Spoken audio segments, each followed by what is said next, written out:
Hey, how you doing? This is Tom, and this is Tom's Radio Room Show. And once again, Microsoft bit me on this particular computer.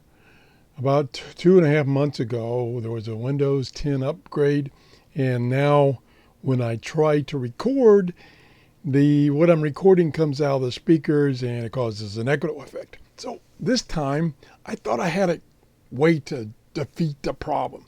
What I've been having to do is unplug the speakers every time. I thought, well, why not just turn the speakers down?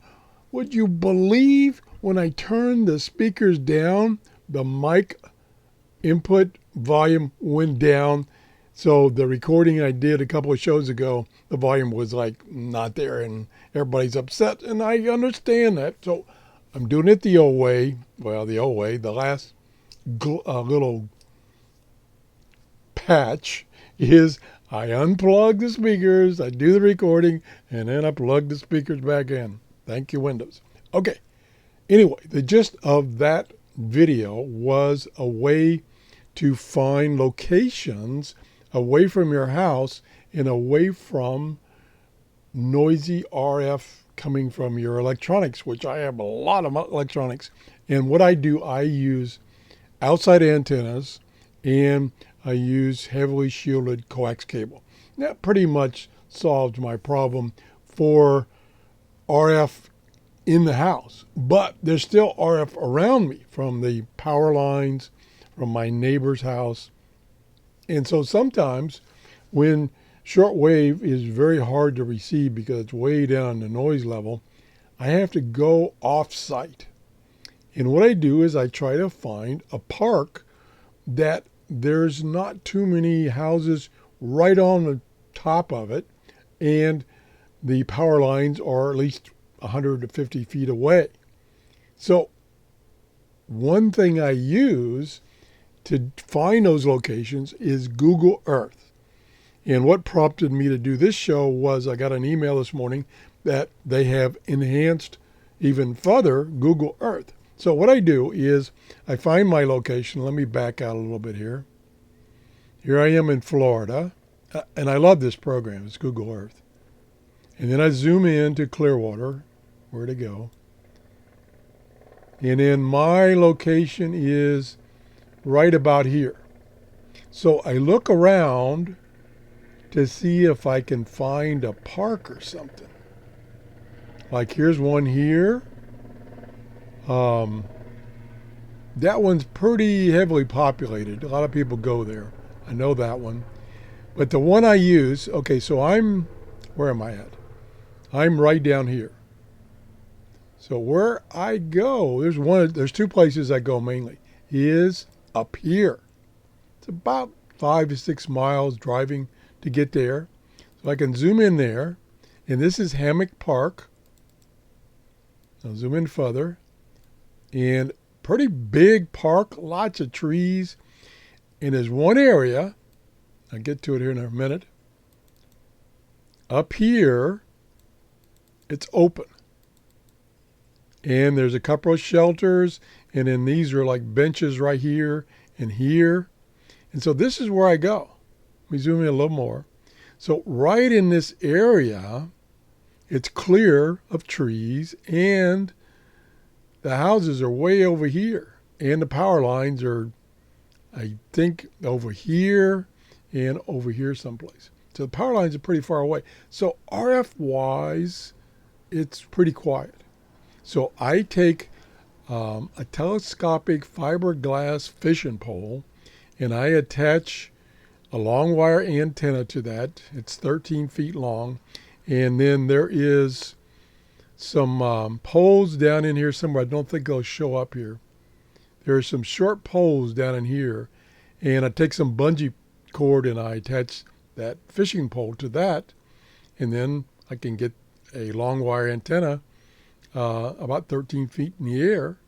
And right here I have also, although I don't do that anymore because I got this fishing pole, I used to attach to this tree right here. So this is one way to find places like this. Now, here is the street there's several entrances. This is the street that I drive up, and I park right here. and then I just walk right over here. Very convenient. And like I say, the RF noise is almost non-existent. So you can pull out those weak shortwave signals. Now, I do have one problem on some radios in that it also pulls in medium wave stations that are close by. So I have to use a filter on those radios to prevent that medium wave RF from bleeding into the shortwave. So that's what I wanted to show you in this video. I'm sorry the audio is screwed up. I'm back to a patch where I just unplug the speakers, and then when I'm through recording, I plug them back in. So that's it. Again, this is Google Earth.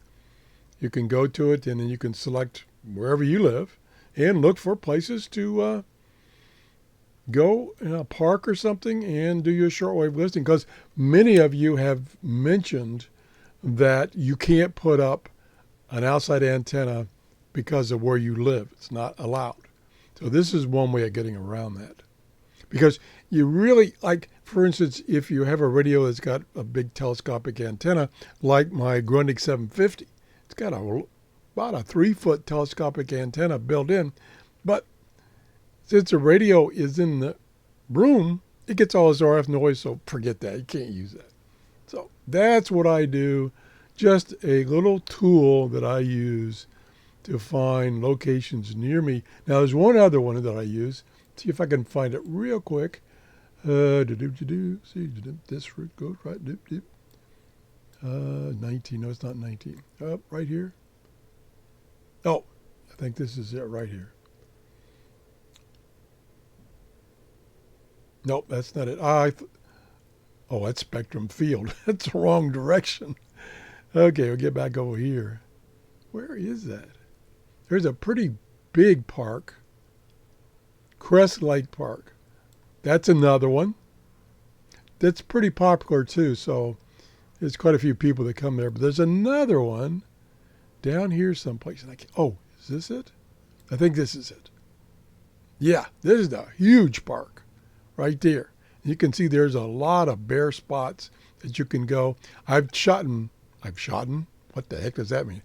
I made a couple of videos in this park, and let's see, I'm trying to figure out where I was. I was right there. Right there is a bench, and I've shot several videos of shortwave testing, radio antennas testing right here in this area, right in here. I think that's it. Again, big area that you're away from power lines. This building here, you can get, of course, away from that by getting in this area here. So just thought I'd show you that as an option for looking for places to go to listen to shortwave that doesn't have a lot of RF noise. Again, apologize for the audio on that previous episode of my videos on this subject, and I'm going to delete that one, and this one will replace it. I'll use the same number and an A for the number. That's it. Have a great day. Bye-bye.